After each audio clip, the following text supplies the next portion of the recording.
Do you ever have a moment where you don't feel like yourself, or a day where it's like it feels like an out of body experience almost? Just things aren't right, and you aren't really who you are. Well, I say welcome back to tonight's sad reality. It's been how long now? I think like 20 days almost. I think the last time I posted was on the 7th, so like 19 days. I can't remember at this point. I've been busy though. It's not been bad. Lately it's not been great. That's why I'm here, right? Venting, and the whiskers fly off. Um, but we did it finally, right? I've been saying on this channel for a while I was gonna stream, and I made a stream. That was cool. Uh, it's not perfect. Same thing with this model. Like you can see through the nostrils. That's funny. Um, but we're here. I have everything the way it could be, the way I envisioned it, and it's not perfect yet. It's getting there, but there's steps being taken. And that's the cool part to me is we're making it happen, right? Um, but when I was talking with a coworker about today during my lunch break, I was like, at what cost? And that's the question I'm going to leave you thinking about the entire whatever this is conversation, I guess. At what cost? So a little bit of realism, a little bit of fakeism, and everything in between. The people we are, the people we're not. Retail's not been bad the past 20 days. I think the last thing I left off with was the subpoena I received in the mail. That was fun. I love seeing things in the mail that I'm just like, okay, this is not something I expected. Um, Long story short, back in November, I got rear-ended by a guy. Well, I didn't get rear-ended. My car got rear-ended. For you weirdos. And then the state I live in was like, hey, you need to show up in court to testify against this guy because it makes our lives more convenient. And what ended up happening was they summoned me there. I paid $23 in parking, and then my whatever I did was relevant for about 2 minutes. They made me sit down for about an hour before they got to that. It's like funny, they told everyone to turn off their cell phones, and then all the officers, like all seven of them in the corner, are still on their phones. Granted, they probably have to do this like hundreds of times, but you can always tell there's like the law nowadays. It's nobody cares anymore. I mean, you see all the things on the internet about like politicians and stuff. I showed up in a polo and khakis because white guy here, but everyone else in there was like t-shirt and shorts. I'm thinking, really, in a court? Like, oh my gosh. But hey, that's my disillusion. Disillusion, is that even the right word? That's my what I thought the world was supposed to be, and it's not. That's fine. But I guess that's a mini catch up on that. I'll talk about this in a whole other video later, not on this channel, but somewhere else maybe. A little bit of a hint here, right? Um, I love tracking on this thing. It's beautiful, even if I didn't calibrate it perfectly. It's something, right? Um, A new computer means OBS is actually the right size, 1920 by 1080 output anyways. It's not my old laptop anymore. Like we're taking steps in the right direction, maybe. Um, I was thinking about recording this for a while. I've had this title in mind. I've had this idea, and also I want to say too, this is not an ARG. I don't care what the background says. There is a deeper story here, but don't get your tail tied in a knot. This is not some deep, dark, hidden thing. This is just a guy venting on the internet because um, bad things happen, and sometimes we need a place to put it. And sometimes it's nice to look back on these things and be like, "Hey, I made it through this," or "I know, and I know you will too." And it'll get better, right? We keep telling ourselves these things, and us people, we like to say these things so confidently, these things that we're not sure of, but we teach, and yet, I guess it's all superfluous. Is that even the right word? Gosh. Well, one of my coworkers today was like, "You want to go take a jog around the store, see if anyone in the store?" I told him I was like, the holes in my pants are rather large," and he laughed. He was like, "Why did you say it that way? Why'd you say the holes in my pants are rather large?" Like, I don't know. I mean, I don't know. Normality is weird, and clearly nothing's normal anymore. Like, there's an expectation as to who we should be and who we are, and those two things aren't the same thing, right? You come to this channel for someone to be sad, and maybe part of them is sad.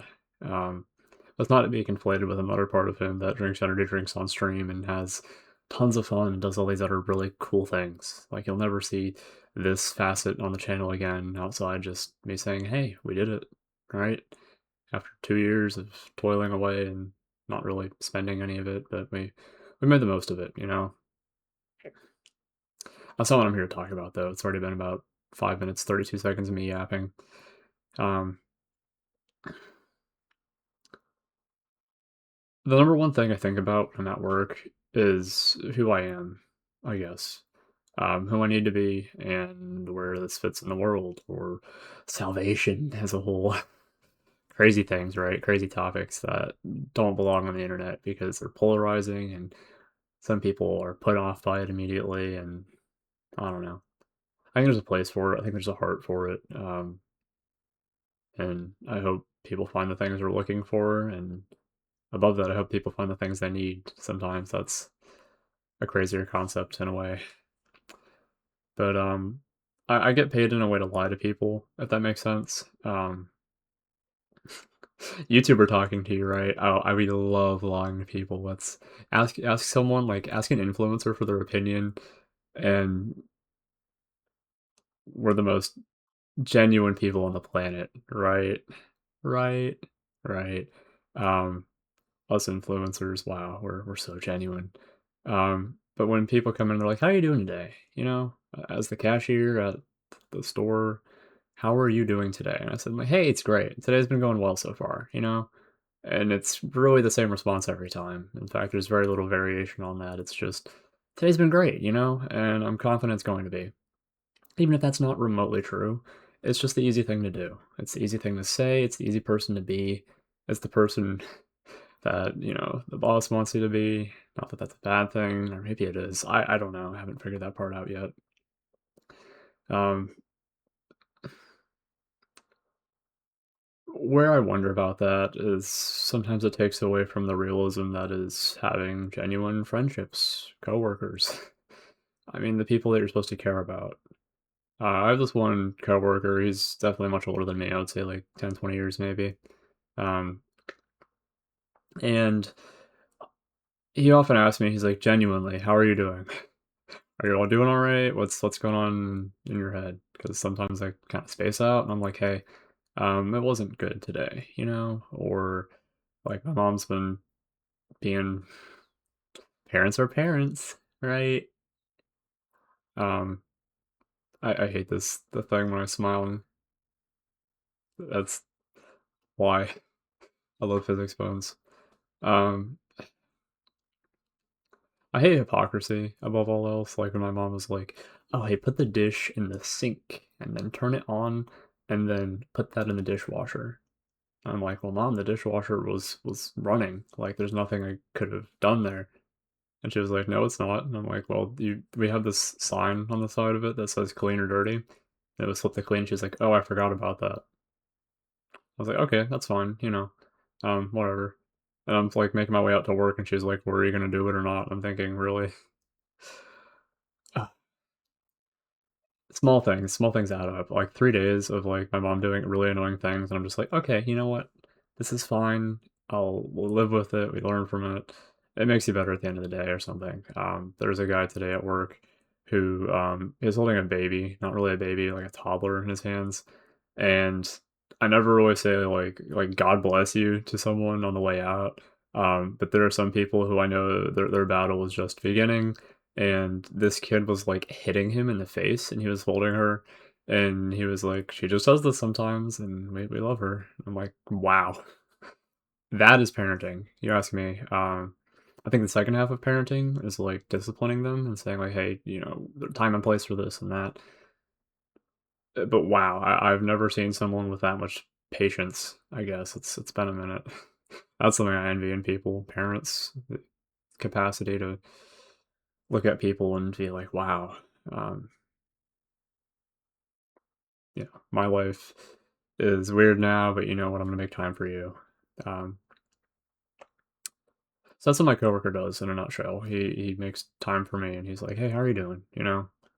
And he didn't do that today, so that wasn't really the inspiration for this.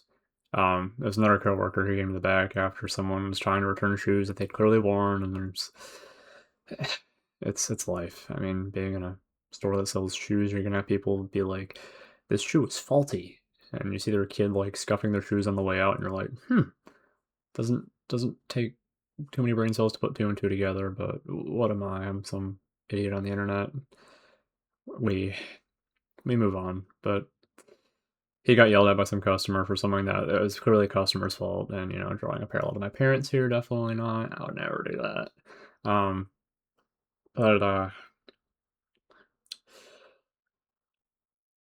he was in the back and we were talking, he was on his lunch break, and I was, extending my lunch break very tactfully by talking to him, and, he was like, "You know what? Today's kinda sucked." I'm like, "Yeah, I definitely agree with that." Um, and we talked about the state of being here in retail for a while. I mean, he said he feels trapped there, and I'm like, yeah, I definitely would agree with that if you've been here for so long. Whether that's in your control or out of your control, I, I guess that's kind of to be figured out. But it's not a perfect world, and he knows that. And he said, well, stay strong. It's kind of what the conversation, the conclusion of it came to. I mean, we talked about all sorts of things. Like, fun fact for me, um, I was the kid that got bullied. Trying to think how many years of school, um, all the way from elementary school to middle school to, I mean, I don't really count high school and stuff, but not having friends you can count on, not having friends who care, not having friends who care about other people, and certainly nothing more than just like a cheap laugh. That was always something that scared me. I mean, even like the group I used to play D&D with, I mean, I loved them, but I saw there was a lot of backstabbing. And I was like, hey, that's not really a group of people I want to be around, you know? Um, when I think of jobs that we have, there's a lot of unfavorable jobs. Jobs where you get yelled at, jobs where people will kick and scream and whine and hit you in the face like some baby. But then you go back the next day and you put a smile on, even after sitting in your car in the rain and being like, well, this is gonna suck because what I just went through, I'm gonna go through again. My coworker said it's a game of preservation. It's not about what happens when you're at work. It's about who you are when you leave and who you are when you come back through that door again. Are you the same person you once were? Um, are you losing yourself? Have you become better? Have you become a worse person? Who are we in the span of this? Like at what cost is the job to be fulfilled?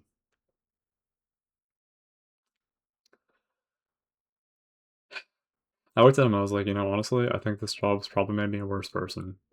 I mean, my outlook on the world, it used to be this thing where I'm gonna go and be the best cashier I can be, but beyond that, it was I am going to serve people because people are something worth living for, I guess. Um, and yet every facet of the world seeks to prove that wrong. I'm smiling through this, right? The coworker said too, he was like, hey, doesn't matter how bad it is, you put the mask back on, you make it happen, you make it work. Every facet of the world wants to prove to you that people aren't worth something, and I don't know. That's something that I'm wrestling with personally. Oh, does Mr. Religion want to talk about the Bible again? Do I? If hypothetically you believe in a God, you don't believe in a God. If God knows everything, right? Well, it seems futile. It's, it seems fundamentally like there's no reason to try to prove him wrong or to say, like, hey, we should do this instead of this. Like, if something was omnipotent and knew everything, then why argue with it, right? And I think there was a time when Moses went up and God something along the lines of like, "Hey, we can just like start again, new people, fresh start." And he said not to.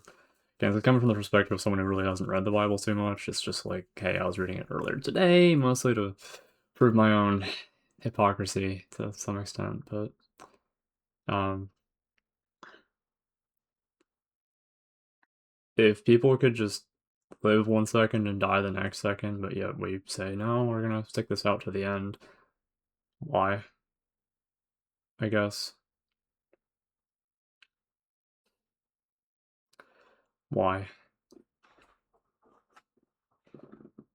Like you could just wipe the slate clean, alright, and go to the next thing, next life. Although don't look at it that way. That's a bad way of thinking. Um, you can move from people to people, group to group. Again, going back to that coworker. He said he's kind of a loner. He's got his family, and that's about it. And so I was like, well, I'm the opposite. I hate my family, but I'm a social creature. I like to be around people and talk and learn things. And one day I want to meet someone that's genuine, I guess. Um, Someone that has a passion and cares about things and loves and knows the truth above all else, I guess. And sure, nowadays we've misconstrued that to be as conceptual or uh, subjective as possible, but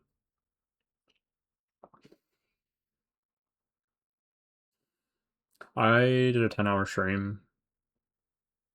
Was that yesterday? Gosh, that's weird to think about. No, 2 days ago? Saturday? Today was Monday. Well, no, it's Tuesday. Time's weird. It's weird too, because you see people like me that are mentally ill, and then they say all these weird things, and you're like, well, there's some cohesion to it, but it's not fully there, and you wonder where everything went. But also shout out to the one coworker that took my shift just so I could make that a reality. The ability to stream for 10 hours, it's cool. I would never recommend that, by the way. It was fun for a little bit, but then like, oh, it's so brutal. But when you change the environment that people are in, you're gonna notice that they're gonna change the way they act. That's kind of basic psychology for you, 'cause whether or not you believe everything is environmental or like it's personality or I guess intrinsic versus extrinsic factors, right? I love psychology, by the way. I could talk about that for hours and hours and hours, like the way the human works and intellects, and you go far enough up that ladder and you start to find people that are scary or asocial, not sociable. Um, Regardless, extrinsic or intrinsic, you change the environment and people will change. They'll adapt, they'll change, and whatever. And the crossroads I'm always at is where do you draw the line with friends? You know, um, like tomorrow I'm gonna go rock climbing with some friends from work, and it's nice to have friends. I'd recommend that. But I see the same people, and it's like, well, we make crazy jokes, for example. I'm a part of that. I'm not any better than anyone else. And some people that's their line is, you can't joke about this or that. For me, it's always the impact on other people. Being the kid that was bullied. I mean, gosh, what I remember seeing back with my group in D&D when I saw them doing something to another member of the D&D group, I was like, hey, this is kind of fucking stupid. I'm out of here, and never really looked back, I guess. So I guess the environment changed and I changed with it and left a bunch of people and left the environment or something. But when I went live yesterday, I was kind of expecting people to be normal. Isn't that like a fairly normal thing to expect? But the internet's weird. People change and do things and whatever. Having people that attention seek constantly during a live stream is really annoying, and especially friends that you think they're going to be there and do things. I mean, you could dissect this from every angle imaginable. I could look at like people being there on time to the people who said they're actually going to show up and like give a damn about it, and I don't care because like this is not priority numero uno. Um, but on the contrary, the people that do make it priority number one and then sabotage, hijack, or do dumb shit during the stream in DMs or whatever else to either try to divert attention or because they want attention or because they want to be on stream because that's the big thing for some people. It drives me nuts.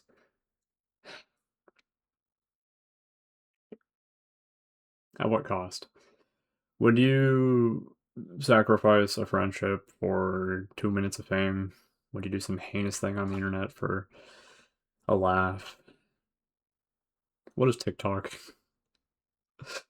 Oh, the state of being influencers or people that are addicted to the likes and clicks and all the other things. I mean, it's awful. Not that I'm any better, but I guess we sit here and expect people to be any different, and it's not like we are to any extent. The same problems we consume and digest, we spit out, and someone else finds again. So I guess the not so much what I was going to go with this, but another question is: you stand on a hill, you die on a hill. If you never stand on a hill, I don't know where you'll die. I guess this is not very much a good metaphor. But I heard from a friend a long time ago that if you stand for nothing, you'll fall for everything. And I can't say that friends are something that I stand for because if it is, then some days it's easy to say I have zero friends, or I'd rather have no friends, or I'd rather be alone. It's so hard to me to fathom a world where people care about me and want to see me succeed, and yet I either hold hatred in my heart or disdain for other actions. To be someone that loves other people, but then is hurt when they do things that may not even be within their realm of what they're thinking about. It's such a weird thought. Um, and I feel like I'd be a bad person to ever run away from those people. And I have done it before, and I don't know if I'm going to do it again, but I feel like the answer is there has to be a hill, there has to be something worth fighting for at the end of it, because otherwise the the water's rough, and if you're not solid like a rock, you're gonna get swept away. So I guess be careful what water you're treading in if you're floating around. But I worry about people, I wonder about people, and these aren't conversations that I have with very many people, but it's something that I think is important to talk about. And that's why I think it's real and fake, because for someone that has these thoughts and wants to talk to people and wants to see people live and become better people and grow and learn and love, someone who wants to see passion in other people. It's hard for me to have those conversations with those people, knowing that oftentimes it just makes things worse. I mean, in retail, the joke is like you wonder that if half the people that walk in the building are sentient, and sometimes you see your friends exhibit the same behavior, and then your whole world flips on its head, and you're like, wow, these are the people that I've known for a while, and here I am. So sorry, I guess. Sorry not being able to have a backbone, but I wish it was easier in a sense to care about people and also see the other things around and all that. Again, to go back to the whole religion thing on the internet. Ew, religion, gross. People talk about these things, taboo, politics, whatever. Um, I think there's a God who weeps for you, a God who bleeds, something above all of that, someone who sees all of it, and even if it's not a God, you think there's a friend nearby that saw you kick some little kid or something, or make a face at someone that you probably shouldn't have, or flip someone off behind a door, or someone that people so confide in. Um, I have the same problem a lot of my coworkers do, where there's not a secret to go around, but maybe the world would be better if it was just a little bit more transparent, you know, a little bit easier to see through, a little bit easier to process, and if we're a little bit more real, you know. Perhaps that breaks things, perhaps that's another reason to love things, but at the end of it, people are people, and that's that we got it from the break room and left. So I'll say the same thing he said to me. Stay strong. and your resolve and who you are, being the same person you were when you clicked on a video after you left, and remember that there are people out there who care, who see things and who love, and there's a passion beyond simply the small things you see on the internet. So you might not see this face on this channel again, at least not for a while. Um, and perhaps it's just one facet of some personality, or I can't. There's a bigger story here at play, but thanks for being a part of that. Even if it takes me 20 days to get back, more regular stuff tomorrow. Maybe I've got a lot of games in my email to go through still. It's funny to me though that you post one video months and months and months ago, and you still see people sending you games in your email. And I try to respond to them, and I'm like, hey, thank you, appreciate it. Not just redeeming the game keys. In some cases, I do, but for the people that have sent like multiple emails or like different games and stuff, I'm like, hey, that's cool. So thanks for giving a damn, because I do too. So thanks for watching tonight's reality, and I'll see you in the next one. Have a good one, y'all.